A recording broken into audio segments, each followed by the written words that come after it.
المعدل ما يتبدل. عشان شاطرة ومعدلة قررت اليوم أعملكم سندويشات البرجر البقري من سنيورة. خليني أحكي عن المقادير. أول إشي عندي هون خبز، وعندي برجر من سنيورة، عندي شرحات من الفلفل الأخضر، شرحات من البندورة، شرحات من الجبنة، عندي مايونيز، كاتشب، صلصة الجبنة وصلصة الباربيكيو. هون كريمة الطبخ وفطر وزبدة. هون بمكلاية على الغاز راح أضيف الزبدة لحتى تدوب. طبعا هون بعد ما دابت الزبدة راح أضيف الفطر. هون استخدمت أنا فطر الطازة، فيك تستخدم الفطر المعلبات. راح أضيف ربع معلقة صغيرة من الملح، ربع معلقة صغيرة من الفلفل الأسود، ورشة من بودرة مرقة الدجاج. راح أقلبهم شوية على الغاز. بعدها راح أضيف كريمة الطبخ.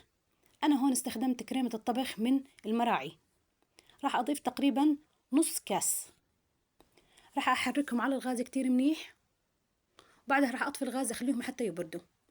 هون راح أفتح خبزات البرجر.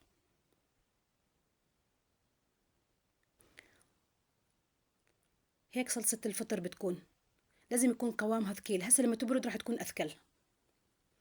هون بصينية على الغاز حطيت كمية من الزيت، حطيت فيها شرحات البرجر. هون راح أقلبهم على الجهتين، كل جهة بتاخد تقريبا دقيقتين. هسه راح أجهز الخبزات. راح أضيف أول إشي المايونيز، وعلى الجهة الثانية راح أضيف الكاتشب.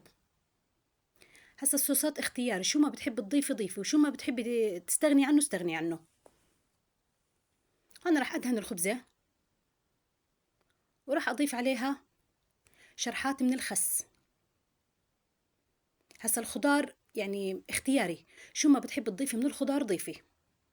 هون حطيت شرحات البرجر، راح أحط شرحات من الفلفل الأخضر وشرحات من البندورة.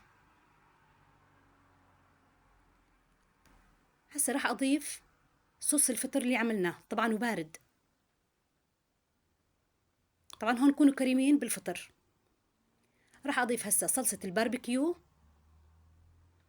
وعلى الجهة الثانية اللي أضفنا عليها الكاتشب راح أضيف صلصة الجبنة.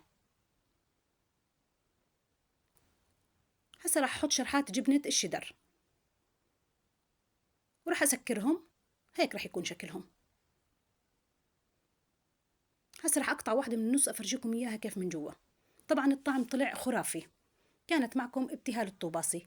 إذا عجبتكم الوصفة لا تنسوني من اللايك والاشتراك بالصفحة وتفعيل زر الجرس ليوصلكم كل شي جديد، والدعاء لأهلنا بغزة. والسلام.